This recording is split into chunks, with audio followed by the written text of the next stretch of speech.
And once again, a very good day. How are you, ladies and gentlemen? I just found out some information. Due to being a world cruise and coming into Raiatea, they are going to have events taking place on the pier.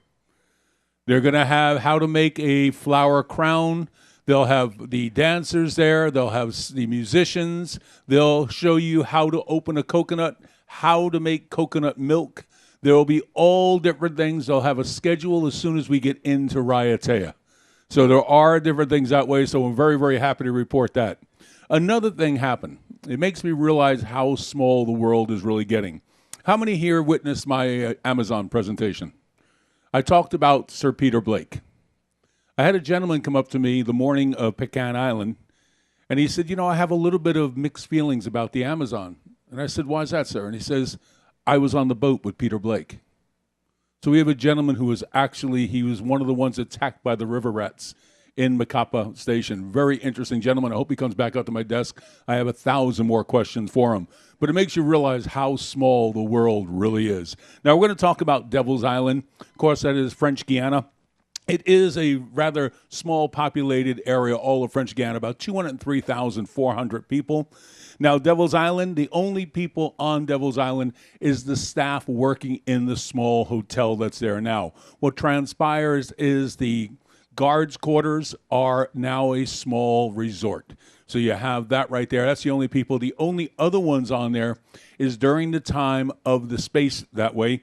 You have the Ariana Space Station, and that is on the mainland. But what happens is the rockets go directly over the island. So you have a tracking station on the island, and that is on Royale. And it's very interesting. The tracking station is actually there to be able to blow up the rocket if it goes off course.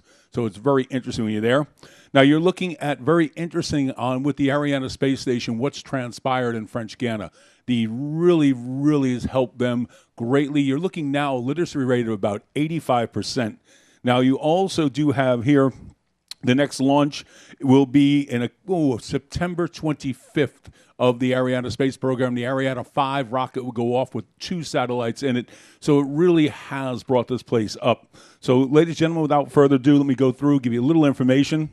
We are coming into Guyana. You're officially called Departmente de la Guyana, Overseas Department of France. We're located on the northeastern coast of South America. The entire landmass, about 85,505 square kilometers, or 33,400 square miles. It's surrounded by the Atlantic to the north and east, Brazil to the south and east, Suriname to the west, the capital of the country, Cayenne.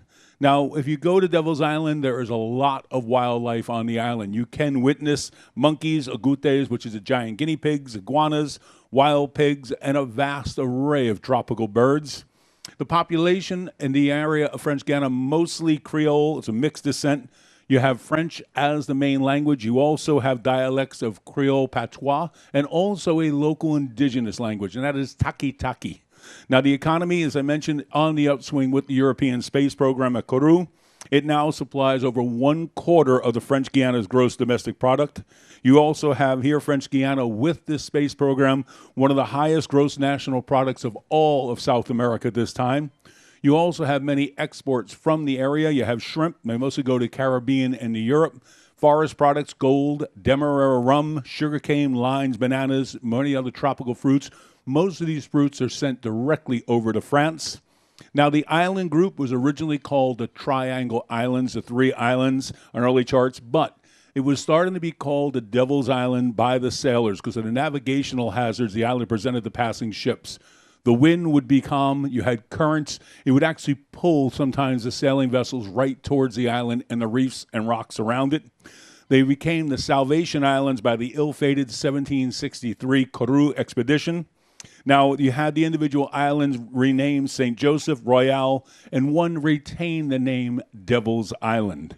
Now, during the period of the penal colonies, the Isle of Royale, it held over 1,000 prisoners. Now, most of the prisoners were actually on the area of the mainland of French Guiana.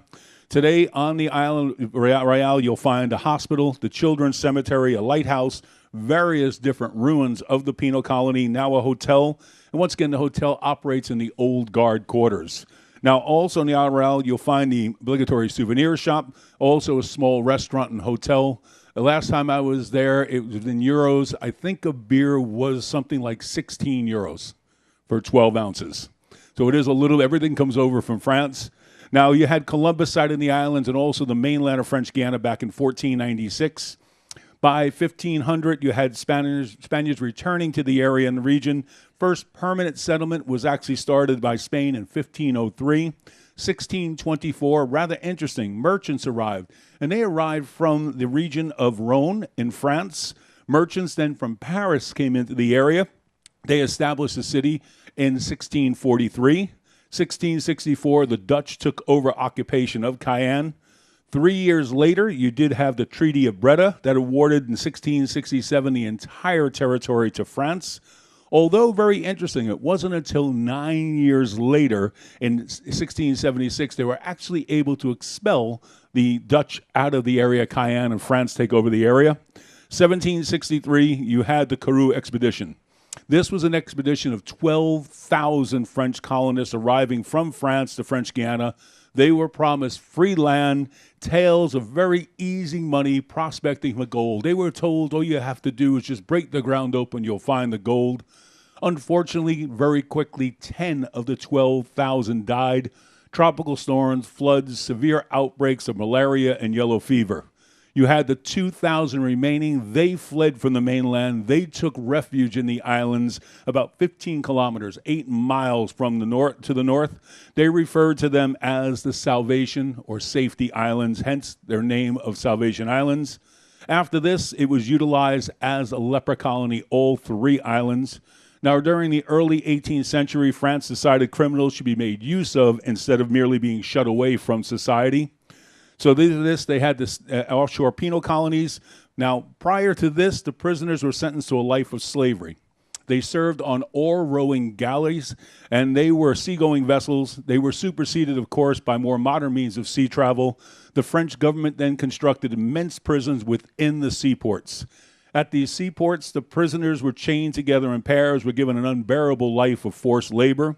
France abolished slavery in 1846.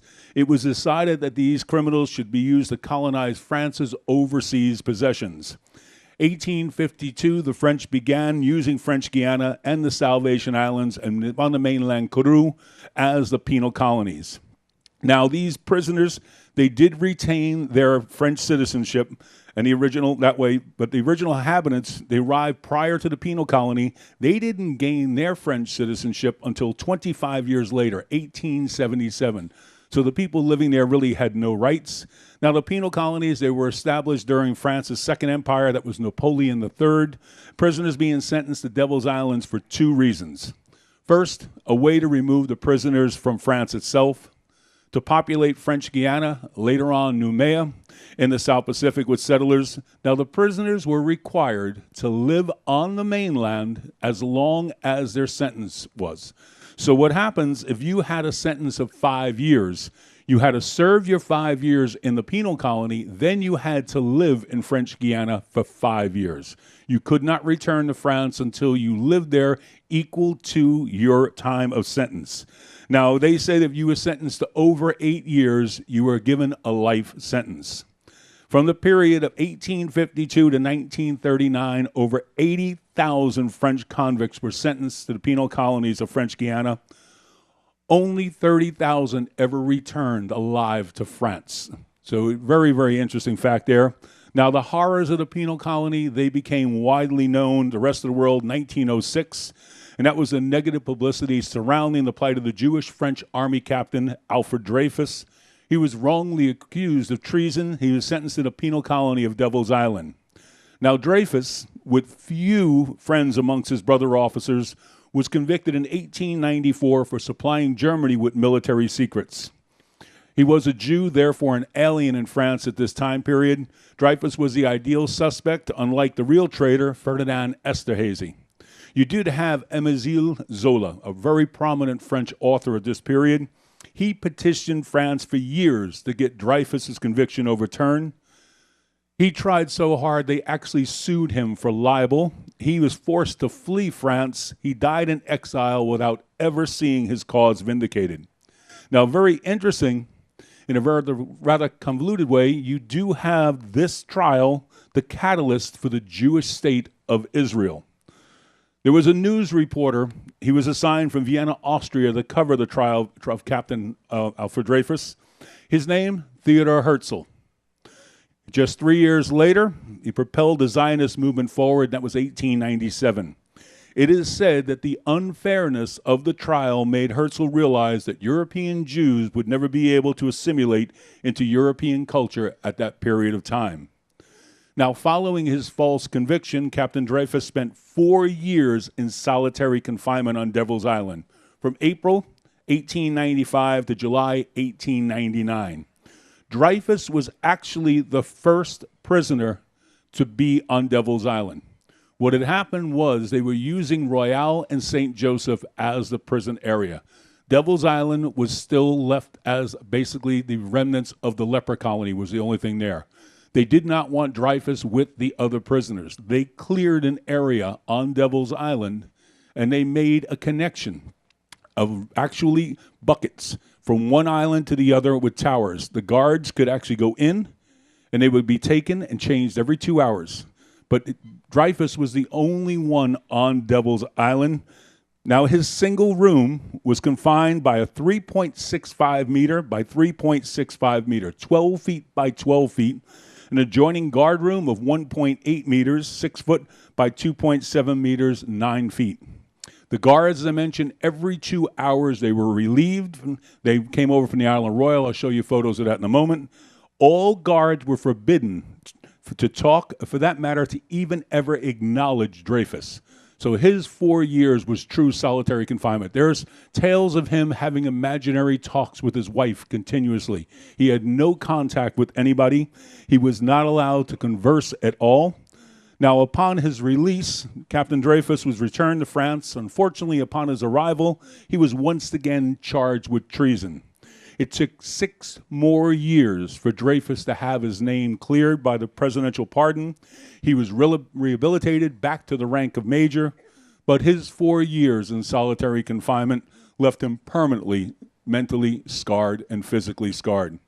It's only as recent as 1998 that the then president, and that was Chirac, he apologized in the name of France to the descendants of Dreyfus for the dark stain unworthy of our nation. At the beginning of the movie, Papillon. Now, the name actually denotes the butterfly tattoo, and that was sported by the eventual escapee, Henri Charrier. You will hear the famous quote, "Welcome to the penal colony of French Guiana, whose prisoners you are, and from which there is no escape." Unfortunately, it was not true. The truth is, many did manage to escape, but few ever lived to tell about it. Convicts sent to the penal colonies of French Guiana toiled under inhumane conditions. Many were actually worked to death on the mainland of French Guiana. They were felling trees, building roads, working through the jungles. This was carried out in the ever-present tropical heat and humidity, the constant threats of malaria, yellow fever, the snakes, and the crocodiles. Convicts who fell behind in their daily work quotas, they had their meager rations cut, and that was cut from a very light ration to start off with, so therefore they fell into a certain death spiral from weakness and fatigue. Now that I've checked this out, I've learned this on the island, and I have actually found facts on this. Convicts caught trying to escape were sentenced to at least 200 lashes. These lashes are only carried out whilst the prisoner was awake. So if you were hit with 10 lashes and you passed out, they stopped until you awoke again. So that was done in front of all the other prisoners to make sure that no one would try to escape. Now, workers who were caught shirking their duties were likely to be stripped naked, coated with molasses, staked to an anthill, and that was an incentive to the fellow convicts on the isle. Inmates who died on the islands were buried at sea. They were still wearing their irons and their chains. They were wearing these for weight, and therefore their bodies would sink. Those who did escape and eventually were captured would be subject to solitary confinement, forced to wear shackle and irons 24 hours a day, and I'll show you the size of those in a moment. Also, they received extra years added to their original sentence. Therefore, they completely lost hope of ever returning to France at the end of their time on Devil's Island. Now, inmates, they had 2 ways to escape. One was by traveling along boat on the coast of the Atlantic Ocean, or attempting to go through the mainland through French Guiana. The crocodiles of the Morani River, they ultimately confronted those who attempted to go through the mainland. Untold numbers died that was taxed by the crocodiles whilst trying to cross the river. Now, you do have people who say it was the piranhas, but I mentioned in moving water, there's no case of a piranha ever attacking and eating people. What happens is it is the crocodiles who start off first. The piranhas come in and they actually clean up what's left. Now, I did have the person who, that way, the famous Enrichment, his book was published in 1970, the movie made in 1973. Now, as the movie has it, it did not escape in that way. As I mentioned, when you came on to Devil's Island, you served in the prison colony, and then you had to serve in as a person living there. How many remember the movie Papillon? He was taken from the area of the prison, and then he was moved. Well, in the movie, they had him moving to an island. He was moved to the mainland, and that's where he spent his time after. So he actually escaped from the mainland. He did not escape from Devil's Island itself. Now, also, and he was, by the way, the most hated prisoner within the prison. His tales that he wrote about the escapes were actually accounts he had been told about by earlier escapes of other inmates, previous inmates. He did not have any other attempts. The prison life that he describes in the book was not the prison life whilst he was there. It was told about 20 years earlier, the life. But, as Hollywood says, never let the truth get in the way of a good story. Now, one person who did make his escape, and I really recommend you want to read an interesting read, his name is René Belenois. He penned a book called Dry Guillotine. They refer to Devil's Island as a dry guillotine. It would kill you, but it wouldn't draw the blood. So he made this book, and it really was an interesting read on what transpired on Devil's Island. Now, he actually did escape from Devil's Island itself.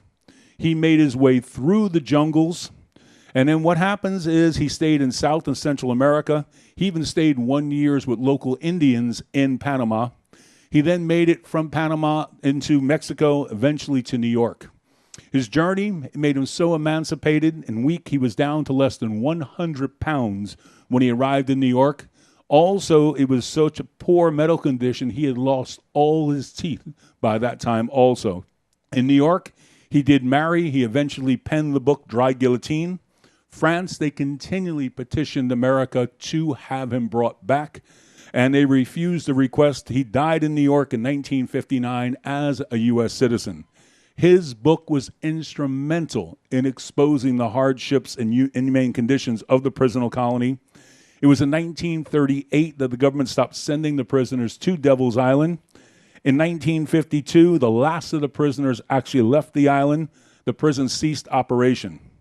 Now, besides Captain Alfred Dreyfus, René Belenois, a very, very important group on the showing the hardships and making people aware was the Salvation Army. They're credited with actually being the ones who helped convince the French government to close the penal colonies of French Guiana and also Noumea. Now, to me, it's quite a conundrum. You do have here, it started out as a sanctuary for French colonists, then became a notorious leper colony, the infamous penal colony from which many risked their life and limb to escape. Now it's a tourist destination for over 50,000 people a year trying to get there. Now, one thing, I'm going to show you photos. You're going to see some beautiful, rich flora. That did not exist whilst the prisoners were there. The island was basically denuded. They cut all the trees down. They kept everything that way, so prisoners didn't have a place to hide or anything in that way. So it was wide open at that time. Now, you do have here in 1965, the government transferred the responsibility of most of the islands to the newly founded Guiana Space Center, Ariana, and that's about 20 kilometers away in Kourou, and that's where they launch once again. Next one is September 15th. Now, as I mentioned, the islands are directly in the path of the rockets deliberately, so they can blow the rockets up over the water if they do deviate. So, ladies and gentlemen, here we are. You see the arrows there, the Triangle Islands, Devil's Island. So you have here the Devil's Island, Royale, also St. Joseph. This is Royale. This is where you had the prisoners, you had the hospital, the insane asylum, the church, many different things. Unfortunately, the children's cemetery also. That is the area.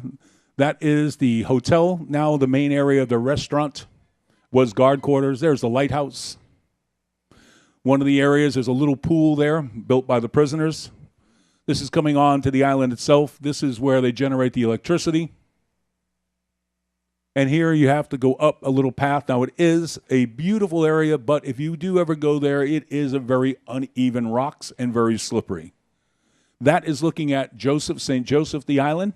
That is right now, they have sailing areas that people sail over and stay for a day or so, and they come over from the mainland. You have many turtles all around the area. So it's very interesting. There's not been a time I've gone there, looked at the water for more than 5 minutes and not seen at least 10 turtles. So here you can walk around, but it is a very unstable rocks as you're walking around the island. So here we are walking up. This is the path that leads to the warden's house. The warden's house is now a museum. Very interesting museum when you go up. But once again, that is the uneven rocks. They're extremely slippery. So here we are at the warden's house. This here, the burial at sea. Once again, they would leave the chains on the body. Also, they would take all the garbage and deliberately drop it offshore, right offshore. They wanted to keep the sharks around. And they would have fun teasing the prisoners by waiting for the sharks and feeding them slowly, and the prisoners could see the shark swimming right next to it. But when I said the shackles and chains, if you did escape and came back, that's the shackles and chains. They are extremely large and extremely heavy, and they'd have to wear those 24 hours a day. Now, that is my favorite, one of my favorite photographs of all time. It's a photograph of a photograph. That is Captain Alfred Dreyfus. After 4 years in solitary confinement, when he was sent back to France, he got on the launch, he turned around, and he saluted the guards. After being mistreated for 4 years, falsely accused, to have that kind of grace and that kind of professionalism that he did that to me is absolutely phenomenal. Now you see there are termites. There's termite mounds that are unbelievable in size there. Here you have the beautiful tropical area. Once again, most of these trees wouldn't have been there during the prisoners. Coming up, that's a pool that the warden made the prisoners build. So he had a swimming pool. 2 prisoners died whilst building that. There's your agoutis again. They're part of the guinea pig family called bushmeat. They were actually part of the protein on the island. Here we're coming up towards the church. Now the church is painted by the prisoners, and the interior is very nicely done. You have all the different paintings by the prisoners. Coming up here, that is the main hospital and insane asylum. The lighthouse, the area of the galleys where they would cook for all the meals. That's the Ariana Space Tracking Center. Now, when you go into the cook area, you'll notice one thing. All the bars on the walls. What happens is the prisoners were always shackled anytime there were work duties. So they were done by chains, and you had to go along so they couldn't try any escaping. So anywhere you go, you'll see the bars that go right along the walls. Some go along the floors. And unfortunately, what happens is the guards were allowed to bring their wives and their children. Many of the children succumbed to malaria, yellow fever, and disease. So the graveyard, remember the prisoners were buried at sea. The graveyard is mostly children's graves. So here it's called the children's graveyard. You can see the size of the tombs. Now here, this is where the prisoners, if they died, would be put in until they were taken out to sea. This was the mortuary. You do have your capuchin, your squirrel monkeys here. You do have wild pigs. Now, I've been very fortunate. I've seen the sow, and I've seen many babies. Luckily, I never saw the wild boar because the female pigs were very, very large. The male is normally twice the size. Not something you want to run into. The little piglets.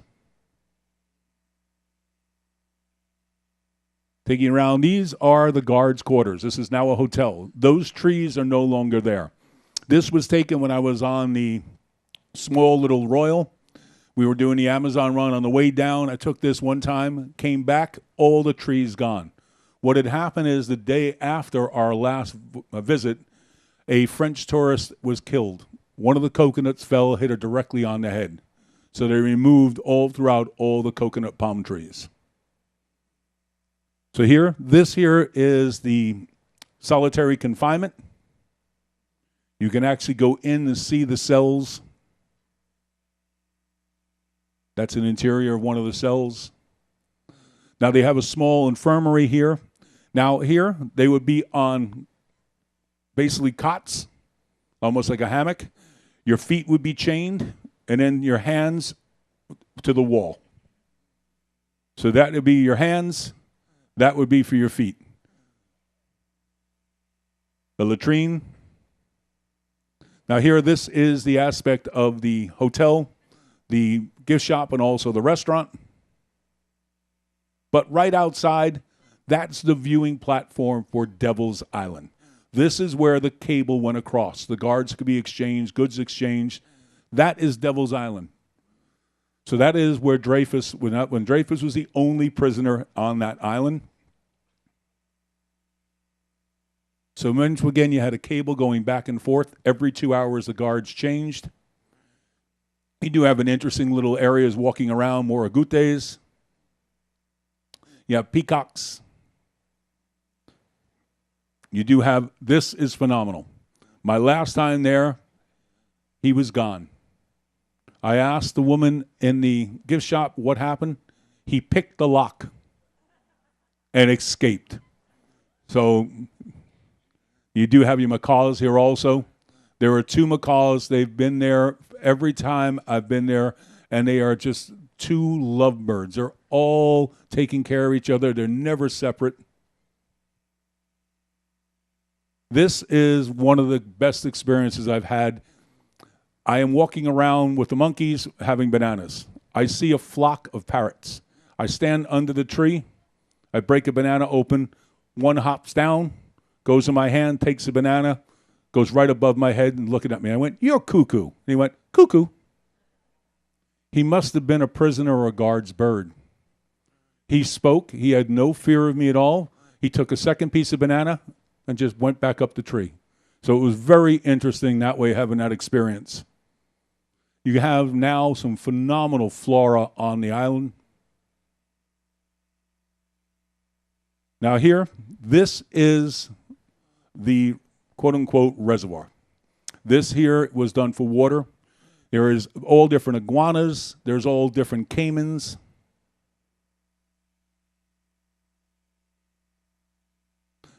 So here, very interesting, but the most fascinating thing I found, that was a hard labor project.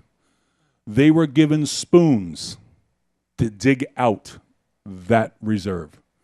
So picture how long and how hard to dig through rock with spoons. And that was one of the hard labor for prisoners to actually have to do. So ladies and gentlemen, that is Devil's Island. As I said, rather short but interesting. But it is a place that has more and more tourists coming in from mainland French Guiana. There's boats going over now.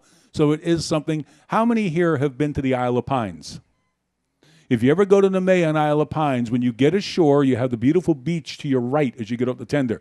If you walk just over a mile to your left, you'll see a small building.